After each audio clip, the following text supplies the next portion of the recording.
विजय सिंह के बयान के बाद जो अब आप लोग जो अभी कोर्ट में दाखिल किए हैं, क्या इसमें क्या कार्रवाई हो रही है दिग्विजय सिंह के ऊपर? अभी दिग्विजय सिंह जी के खिलाफ बनारस में एक परिवाद दाखिल किया गया है। अपने ट्वीट के माध्यम से दिग्विजय सिंह जी ने यहाँ के अल्पसंख्यक, पिछड़े और दलितों के खिलाफ उन्होंने जो ट्वीट किया है वो बहुत ही शर्मनाक है। दिग्विजय सिंह की जो सोच है वो देश को बांटने का उनका वक्तव्य उस ट्वीट के माध्यम से उन्होंने जारी किया है। इसी से आहत होकर के जो बनारस में उनके खिलाफ एक परिवाद दाखिल किया गया और उसी में हम बयान देने के लिए आए हुए हैं। बीजेपी कार्रवाई क्यों नहीं कर रही है उनके ऊपर? देखिए, भारतीय जनता पार्टी राष्ट्रीय पार्टी है और जरूरी नहीं कि भारतीय जनता पार्टी के हर काम वो करे। उसमें जो है कि हम लोगों को अगर ये महसूस हुआ कि उनके बातों से महसूस हुआ, उनके ट्वीट के माध्यम से महसूस हुआ कि उन्होंने देश को बांटने का कार्य कर रहे हैं। अपने इस ट्वीट के माध्यम से यहाँ पर दंगा कराने का कार्य करना चाहते हैं और मुस्लिम हिंदू में लड़ाने का कार्य करना चाहते हैं, दलितों को बांटना चाहते हैं। तो इससे हम लोग आहत होकर के यहाँ पर परिवाद दाखिल किया गया है और हम लोग कानूनी लड़ाई से हम लोग उनको समझाने का कार्य करेंगे। तो क्या लग रहा है कि आप लोगों को न्याय मिलेगा इसमें? बिल्कुल न्याय मिलेगा और विश्वास भी है, न्याय तंत्र पर विश्वास भी हम लोगों को है और अवश्य न्यायालय संज्ञान उनके खिलाफ लेगी और उनके खिलाफ जो है दंडात्मक भी कार्रवाई करेगी। अच्छा, ये मणिपुर में घटना हुआ है और फिर जम्मू कश्मीर में ही ऐसे ही घटना और उसमें भी ट्वीट करते हैं दिग्विजय सिंह, तो ऐसे ऐसे ट्वीट आखिर क्यों करते हो? देखिए, दिग्विजय सिंह जी के उम्र के हिसाब से उनकी मानसिकता भी विचलित हो चुकी है और मानसिक रूप से वो दिवालिया भी हो चुके हैं और वो अनाप शनाप तरीके का इस तरह से ट्वीट करके और वो अपने आप को हमेशा आगे रखना चाहते हैं और जबकि उनकी ये सोच गलत है। यहाँ पर सभी भारत भारत के भारतवासी हैं और यहाँ के हिंदू, मुसलमान, सिख, ईसाई अपना इस भारत को अपना राष्ट्र समझते हैं और निश्चित रूप से कांग्रेस जो है ये अपना राष्ट्र के हिसाब से वो यहाँ पर बांट करके हुकूमत करना चाहती है। इसलिए यहाँ पर वो इस तरह षड्यंत्र के तहत वो ट्वीट करते हैं जैसे तरह की दंगा हो, फसाद हो, अस्थिरता भारत में हो। अच्छा इसलिए अच्छा, ये बताइए, कहीं ना कहीं मोदी जी को बोलते हैं कि 56 इंच का सीना है, तो एक शर्मसार करने वाली जो घटना हुई है, आज तक कोई ना ट्वीट करते हैं ना ही कुछ बोलते हैं। आखिर क्या मजबूरी था, क्या कारण था? देखिए, मोदी मोदी जी ने उस चीज को संज्ञान में लिया है, संज्ञान में उस चीज को लिया है। निश्चित रूप से उसके ऊपर जो है कि उसके खिलाफ कार्रवाई किया जाएगा और मोदी जी सोए नहीं है, उनकी पैनी नजर है और ये देखा जा रहा है। अब आप एक छोटी सी बात समझ लीजिए, जो सत्ता में रहता है वो कभी भी आपराधिक कृत्य करवाने के लिए किसी को कहेगा नहीं। ये विपक्षी का काम है और विपक्षी षड्यंत्र के तरह इसने हमको तो ये लगता है कि कांग्रेस ही मणिपुर में दंगा फैलाने का कार्य कर रही है। इसमें मोदी जी के सरकार के खिलाफ वहां पर दंगा फैला करके गिराने का काम और दुष्भावना के तहत उन्होंने ऐसा कार्य किया है। सरकार तो वहाँ बीजेपी का है। नहीं तो बीजेपी की सरकार है मगर जो वहां पर जो अस्थिरता का माहौल बनाने का काम कांग्रेस कर रही है। ये बताइए, वो जो मुंबई बम धमाकों के संदर्भ में भी दिग्विजय सिंह ने एक पुस्तक जारी की थी, आरएसएस का षड्यंत्र 26/11, उस पर आपका क्या कहना है? देखिए, दिग्विजय सिंह बराबर ऐसी चीजों को लेकर के चलते हैं जिससे कि हम मीडिया में बने रहें। अब तो वो उनका यही कार्य, उनको एक काम कांग्रेस ने सौंप दिया कि आपको यही काम करना है जिससे कि देश में अस्थिरता पैदा करते रहें आप।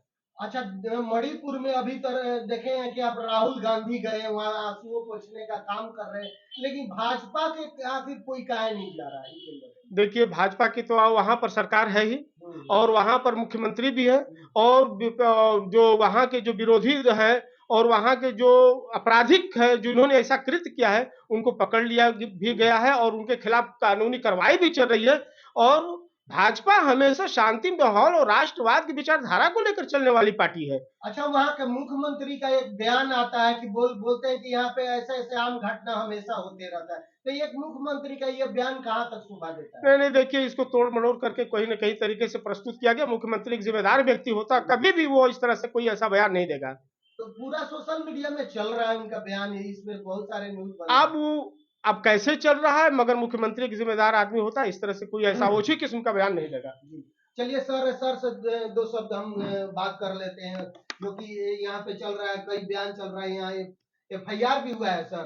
नहीं, देखिए, माननीय न्यायालय में मेरे द्वारा एक परिवाद दाखिल किया गया है, जिसमें दिग्विजय सिंह जी ने जो ट्वीट किया था, रिट्वीट किया उसको, जो विभाजनकारी था, देश की निर्वाचित सरकार के खिलाफ षड्यंत्र करने जैसा था, समाज की शांति व्यवस्था भंग करने जैसा था, और अंतर प्रांतिक, अंतर धार्मिक और अंतर जातीय विवाद उत्पन्न करने वाला था, जिसका संज्ञान जब हम लोगों ने देखा तो हम लोगों ने ये समझा कि इस पर एक विधिक कार्रवाई की जानी चाहिए। उसी संदर्भ में आज निशात अख्तर भाई चंदौली से बयान देने आए थे, और उन्होंने माननीय अदालत में बहुत सारगर्भित बयान दिया और बताया कि किस तरह से कांग्रेस के लोग राष्ट्र को तोड़ने का काम करते हैं, और राष्ट्रीय स्वयंसेवक संघ और भारतीय जनता पार्टी राष्ट्र को जोड़ने का काम करते हैं।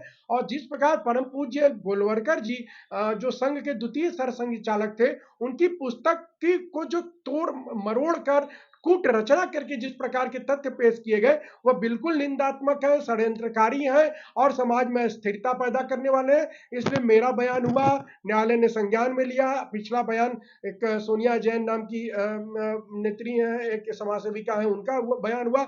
अभी निशात अख्तर जी का बयान हुआ। इस मामले में न्यायालय जितने बयान चाहेगा हम लोग उतने बयान न्यायालय में दिलवाएंगे, लेकिन इस ट्वीट में या तो दिग्विजय सिंह को माफी मांगनी होगी, या माननीय न्यायालय उनको तलब करके उनको दंडित करेगा।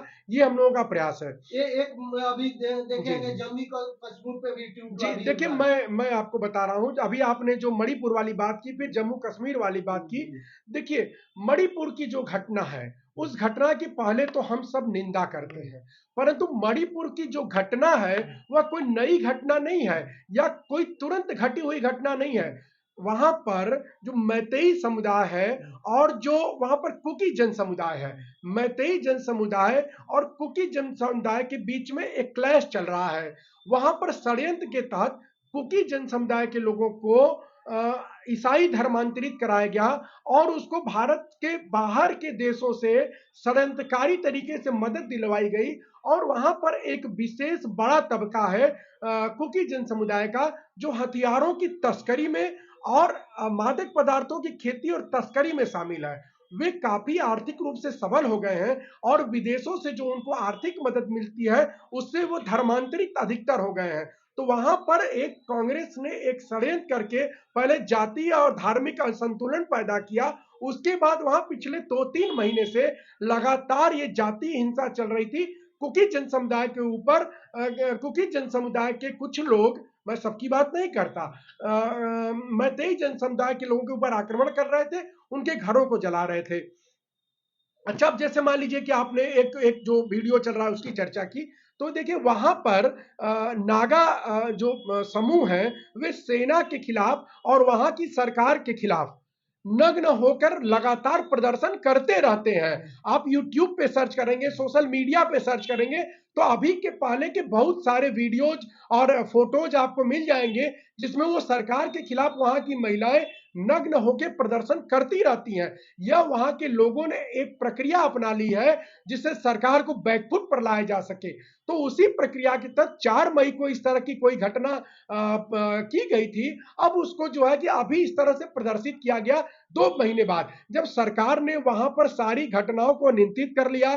कुकी जो आतंकवादी समूह थे उनको गिरफ्तार कर लिया गया। उनको, उनके आतंकवादियों को गिरफ्तार करने के बाद, जब आपने देखा होगा मीडिया में आया है, बार बार आया है, हम लोगों ने टीवी पर देखा कि कैसे महिलाएं उन आतंकवादियों को पुलिस और सेना के कैप्चर से छुड़ाने का काम कर रही थी। तो जब सरकार ने उस सारे आतंकवादी घटनाओं को रोक लिया, तो षड्यंत्र करके एक जो है जारी करा दिया गया, एक फोटो, और उस पर सरकार को घेरने का काम किया जा रहा। उसी तरह की सेम घटना कश्मीर में कराई जा रही है, और यह इसमें एक बड़ा षड्यंत्र है, यह राष्ट्र विरोधी षड्यंत्र है।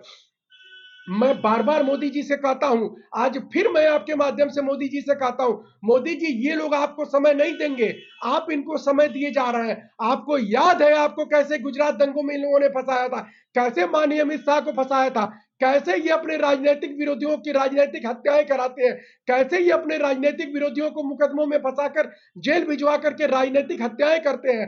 आपको याद होगा कैसे इन लोगों ने सनातन धर्म, राष्ट्र, सभ्यता और संस्कृति को नष्ट करने के लिए षड्यंत्र किया था। यह मौका आखिरी है माननीय मोदी जी, मैं आपसे निवेदन कर रहा हूं, इस सारी घटना का संज्ञान लीजिए और इनको प्रॉपर तरीके से अगर इनको नहीं दबाया गया तो यह निश्चित आने वाले समय में कल किसी की भी राजनीतिक हत्या कराई जा सकती है, कल को मेरी भी राजनीतिक हत्या कराई जा सकती है, क्योंकि इस सब मामलों में मैं फ्रंट फुट पर आकर के बोलता हूं और इनके षड्यंत्रों का जवाब देता हूं। इसलिए मैं आपके माध्यम से माननीय प्रधानमंत्री और माननीय गृह मंत्री से कहना चाहता हूं कि इस विषय का गंभीरता पूर्वक संज्ञान लें और जो भी लोग इस तरह के षड्यंत्रों में शामिल हो उनके खिलाफ रा की जांच कराएं, आईबी की जांच कराएं और उनके खिलाफ प्रॉपर ढंग से उनको जेल भेजने का काम करें और उनके पूरे सिस्टम को डिस्ट्रॉय करने का काम करें। अन्यथा मोदी जी आप इनको मौका दे रहे हैं, ये आपको मौका नहीं देंगे।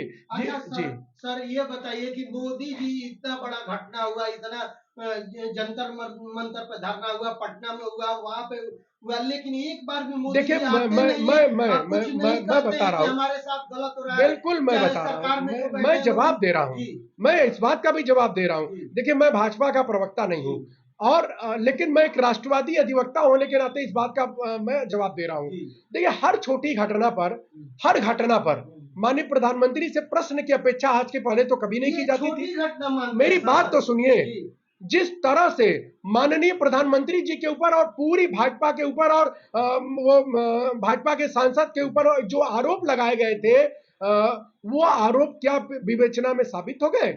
नहीं साबित हुए। क्या पास्को साबित हो गया? नहीं साबित हुआ। जिस प्रकार से मुख्तार अंसारी के बच्चे फर्जी जन्म प्रमाण पत्र बनवा करके मामले में फंसे हुए हैं, उसी तरह से जो लोग फर्जी बर्थ सर्टिफिकेट बना करके अपने को पास्को दिखा रहे थे, अपने को एविडेंस दिखा रहे थे, वो लोग फिर फंसेंगे और ब्रिजभूषण शरण सिंह उनके ऊपर मुकदमा करेंगे और वो सब लोग अदालत में आएंगे और उनको जवाब देना पड़ेगा कि कैसे आपने षड्यंत्र के तहत एक फर्जी मुकदमा ब्रिजभूषण शरण सिंह के ऊपर खड़ा सरकार घेरने का काम। इस प्रकार से